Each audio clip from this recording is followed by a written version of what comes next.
নমস্কার বন্ধুরা, কেমন আছো সবাই? আশা করছি সবাই খুব ভালো আছো। বুঝতে পেরেছো যে আজকের আমি কি রেসিপি তোমাদের সাথে শেয়ার করব। তো আজকে থাকছে নিরামিষ একটা আলুর দমের রেসিপি। একদম অনুষ্ঠান বাড়ির মতো আলুর দমের স্বাদ পেতে গেলে কিন্তু এই রেসিপিটা অবশ্যই একবার বাড়িতে ট্রাই করবে। সবার প্রথমে দেখো, এখানে একটা কড়াইয়ের মধ্যে আমি সরিষার তেল গরম করে নিচ্ছি। আর আমি কিন্তু 1.5 কেজি পরিমাণ আলুতে আলুর দমটা করব। তো ছোট ছোট যে নতুন আলু হয় সেই আলু খোসা সমেত ভালো করে ধুয়ে আগে সেদ্ধ করে নিয়েছি। আমি কিন্তু লবণ ছাড়া সেদ্ধ করেছি, তোমরা যদি চাও তো লবণ দিয়ে কিন্তু সেদ্ধ করতে পারো। এবার এই যখন তেলটা গরম হয়ে যাবে, সর্ষে তেলটা যখন গরম হয়ে যাবে, তখন আমি এর মধ্যে খোসা ছাড়িয়ে নেওয়া আলুগুলোকে দিয়ে দিচ্ছি। আর এখানে একটা কথা বলি, এই আলুর দমটা বানাতে গেলে কিন্তু অবশ্যই কিন্তু খোসা সমেত কিন্তু আলুটা আগে সেদ্ধ করতে হবে, আর তারপরে সেদ্ধ করে নেওয়ার পরে কিন্তু খোসাটা ছাড়াতে হবে। ঠিক আছে, এইবার আমি আলুর মধ্যে দিয়ে দিলাম সামান্য একটু পরিমাণ লবণ, আর দিয়ে দিয়েছি সামান্য একটু পরিমাণ হলুদ। আর কড়াইয়ের মধ্যে আমি কিন্তু প্রায় 75 গ্রাম কি 100 গ্রাম মতো এরকম তেল আমি কিন্তু দিয়ে দিয়েছি, সরিষার তেল। এই তেলেই কিন্তু পুরো রেসিপিটা কিন্তু বানাবো। তো আলুটাকে খুব বেশি ভালোভাবে ভাজার দরকার নেই, মোটামুটি একটু যখন ভাজা হয়ে যাবে তখন আলুগুলোকে তুলে নিতে হবে। তো দেখো, আলুগুলো মোটামুটি একটু ভাজা হয়ে গিয়েছে। এইবার কড়াই থেকে আলুগুলোকে তুলে নিচ্ছি। আমি ঠিক যেভাবে কিন্তু এই আলুর দমটা বানিয়েছি, তোমরা কিন্তু একদম ঠিকঠাকভাবে কিন্তু একই প্রসেস কিন্তু ফলো করে বানাবে, আর তারপর কিন্তু আমাকে কমেন্ট করবে যে আলুর দমটা কেমন লেগেছে। আলুটা ভেজে তুলে নিয়েছি, বাদ বাকি তেল যেটুকু রয়েছে এর মধ্যে দিয়ে দিচ্ছি 2টো শুকনো লঙ্কা, 2টো তেজপাতা, 2 টুকরো এলাচ, 2টো লবঙ্গ, আর 2 টুকরো দারচিনি। ব্যাস, এই দেব মশলা, মানে গোটা মশলা তেলের মধ্যে এটুকুই দেব। দিয়ে আমি এই মশলাটাকে খুব ভালো করে কিন্তু ভেজে নেব। তো মশলাটাকে দেখো সুন্দর করে ভেজে নিয়েছি, মশলা থেকে বেশ ভালো গন্ধ বেরোবে, মানে গোটা মশলার ভাজা গন্ধ বেরোবে। তারপর আমি এখানে যে পেস্ট আমি দেখিয়েছিলাম প্রথমে, 2খানা পেস্ট আমি রেডি করে নিয়েছি। তো টমেটো, কাঁচা লঙ্কা আর আদার যে পেস্ট আমি তৈরি করেছিলাম সেটাকে প্রথমে দিয়ে দিলাম। দিয়ে এবার খুব ভালো করে কিন্তু নাড়াচাড়া করে নেব। তো টমেটোর মধ্যে একটা কাঁচা গন্ধ থাকে, সেই কাঁচা গন্ধটা চলে যাওয়া পর্যন্ত কিন্তু নাড়াচাড়া করতে হবে। কিভাবে বুঝবে আমি বলে দিচ্ছি, আর দেখলেও কিন্তু তোমরা বুঝতে পারবে। তো টমেটোটা কন্টিনিউয়াসলি এরকম যখন নাড়াচাড়া করতে থাকবে, দেখবে একটা সময় এরকম টমেটোর উপরে জলের পরিমাণটা কমে গিয়েছে আর এরকম তেল ভেসে যাচ্ছে, মানে জলের পরিমাণটা কমে গিয়ে এরকম তেল ছাড়ছে টমেটো থেকে। ঠিক তখনই বুঝতে হবে কিন্তু টমেটোটা কিন্তু কষানো হয়ে গিয়েছে। এইবার এর মধ্যে আমি দিয়ে দেব পরিমাণ মতো হলুদ। তো আমি একটা ছোট চামচ, এটা কিন্তু টেবিল চামচ না, একটা ছোট চামচের 1 চামচ মতো হলুদ গুঁড়ো দিয়েছি। আর যেহেতু আমি 5খানা কাঁচা লঙ্কা দিয়েছিলাম, সেই জন্য আমি এখানে কাশ্মীরি রেড চিলি দিচ্ছি। তো কাশ্মীরি রেড চিলি আমি ওই ছোট চামচটা 2 চামচ পরিমাণ দিয়ে দিয়েছি, আর আমি ওই চামচটার মেজারমেন্ট করেই কিন্তু সব কিছু দেব। এবার ভালোভাবে কিন্তু সব কিছু মিশিয়ে নিচ্ছি। তো মশলাটাকে ভালোভাবে একটু কষাতে হবে, আর আঁচটাকে কিন্তু এই সময় একটু মিডিয়ামে রাখতে হবে। ঠিক আছে, তো ভালোভাবে মশলাটাকে দেখো কষিয়ে নিচ্ছি। তো এইবার দেখবে এরকম বেশ কিছুক্ষণ নাড়াচাড়া করতে করতে দেখবে এই এই যে মশলাটা যেটা রেডি করেছি, এই মশলা থেকে দেখো তেল ছেড়ে দেবে। তখন এখানে দিয়ে দিতে হবে 1.5 টেবিল চামচ মতো চিনি। সরি, 1.5 টেবিল চামচ না, ওই যে ছোট টেবিল চামচ, সেই টেবিল চামচের আমি এখানে 1.5 চামচ মতো চিনি দিয়ে দিচ্ছি। চিনিটাকে দিয়ে আবারও একটু ভালো করে মশলাটা কষিয়ে নেব। আর এই সময় দেখবে চিনিটা দিলে কিন্তু কালারটা কিন্তু খুব সুন্দর আসে। তো মশলাটাকে আবারও বেশ কিছুক্ষণ নাড়াচাড়া করে নিতে হবে। এই ছোট্ট ছোট্ট টিপসগুলো যদি তোমরা ফলো করো, তাহলে কিন্তু প্রপার কিন্তু অনুষ্ঠান বাড়ির আলুর দম অনায়াসে তোমরা বাড়িতে বানিয়ে ফেলতে পারবে। আর এই আলুর দমটা না আমাদের এখানে বিভিন্ন দোকানে যখন হালখাতা হয়, তো সেই হালখাতাতে এই আলুর দমটা দিয়ে থাকে, এত সুন্দর টেস্ট হয় যে কি বলবো। এটা রুটি, লুচি, পুরি যে কোনো কিছুর সাথে কিন্তু ভীষণ চমৎকার লাগে। এবার আমি যে আরেকটা যে পেস্ট বানিয়ে নিয়েছিলাম, কাজু বাদাম, চার মগজ আর পোস্ত, তো সেই পেস্ট আমি দিয়ে দিলাম। কন্টেনারটা ধুয়ে বেশ কিছুটা জল দিয়ে দিয়েছি। এবার আবারও মশলার সাথে সব কিছু নাড়াচাড়া করে নিচ্ছি। আর এইবার কিন্তু এই মশলাটাকে বেশ কিছুক্ষণ ধরে কষাতে হবে। আর অবশ্যই কিন্তু খেয়াল রাখতে হবে যাতে মশলাটা যেন ধরে না যায়, কিন্তু কারণ এখানে যেহেতু বাদাম রয়েছে তাই তলা লেগে যাওয়ার ভয় থাকে। তো সেই জন্য কিন্তু অবশ্যই কিন্তু মাঝে মাঝে বেশ কিছুক্ষণ পরপর নাড়াচাড়া করে নিতে হবে। তো সামান্য যখন একটুখানি মানে এরকম তেল ছাড়তে শুরু করবে তখন কিন্তু এর মধ্যে দিয়ে দিতে হবে ওই চামচের 1 চামচ মতো ধনিয়া গুঁড়ো আর 1 চামচ মতো জিরের গুঁড়ো।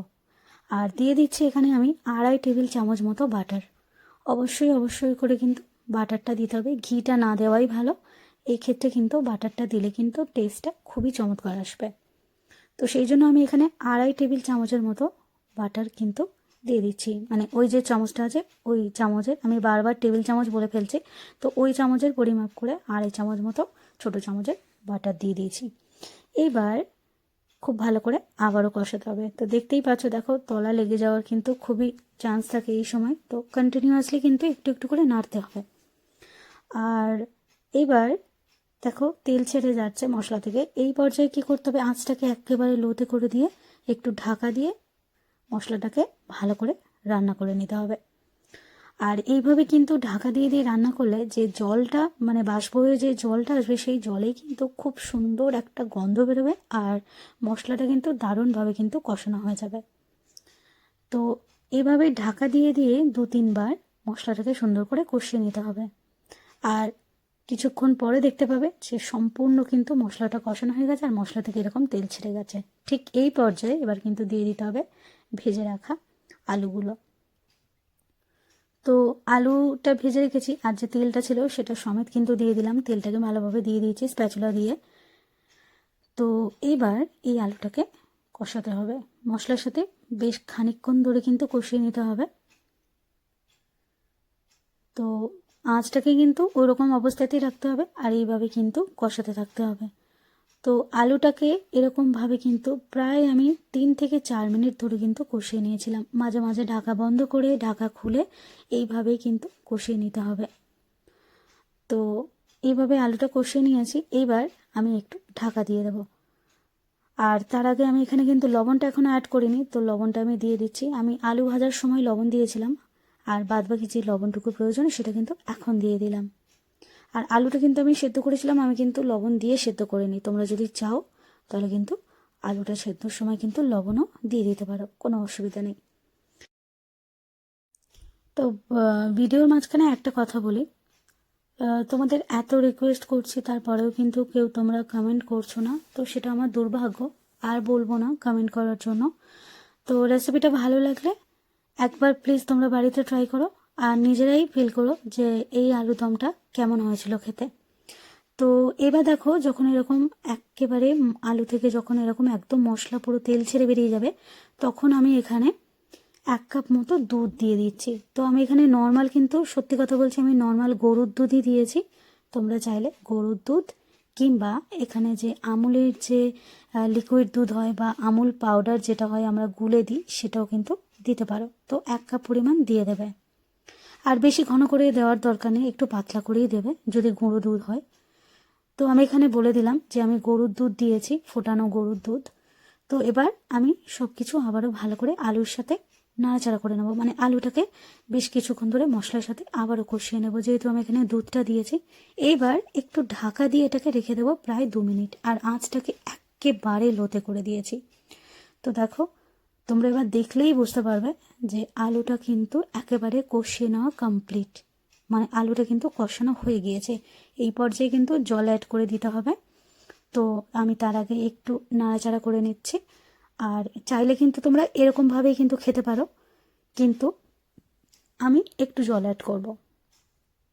তো আমি একদম উষ্ণ গরম জল আমি এখানে 1.5 কাপ পরিমাণ দিয়ে দেবো, খুব বেশি না। যে কাপের পরিমাপ করে আমি এখানে দুধ দিয়েছিলাম 1 কাপ মতো, তো সেই কাপের পরিমাপ করে কিন্তু আমি এখানে 1.5 কাপ পরিমাণ উষ্ণ গরম জল দিয়ে দিচ্ছি। খুব বেশি ফুটন্ত নয়, একদম উষ্ণ গরম জল আমি এখানে দিয়ে দিচ্ছি 1.5 কাপ। আর এইবার এই সব কিছু একটু নাড়াচাড়া করে নেব। নাড়াচাড়া করে নিয়ে এবার ঢাকা দিয়ে এটাকে বেশ কিছুক্ষণ রান্না করে নেব। তো এটা দেখেই বুঝতে পারছো আশা করছি কতটা টেস্ট হতে পারে। আর এর টেস্ট নিয়ে সত্যি আমি আর কিছু বলবো না, তোমরা জাস্ট একবার বাড়িতে ট্রাই করে দেখবে যে আজকের এই নিরামিষ আলুর দমটা কেমন লেগেছে। তো সব কিছু নাড়াচাড়া করে নিয়েছি। এইবার আমি এটাকে ঢাকা দিয়ে প্রায় 2-3 মিনিট মতো রান্না করে নেব মিডিয়াম টু লো ফ্লেমে। আঁচটা কিন্তু হাইতে দেওয়া যাবে না, মিডিয়াম টু লো ফ্লেমেই কিন্তু রান্না করতে হবে। তো চলো আমি ঢাকা বন্ধ করে দিচ্ছি, দিয়ে এটাকে বেশ কিছুক্ষণ রান্না করে নিচ্ছি। তো প্রায় আমি 2-3 মিনিট রান্না করে নিয়েছি। আলুর দম কিন্তু একদম কমপ্লিট।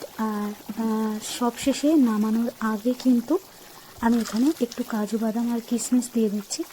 আর এই রেসিপিতে কিন্তু কোনো রকমের কিন্তু গরম মশলা ব্যবহার করা যাবে না।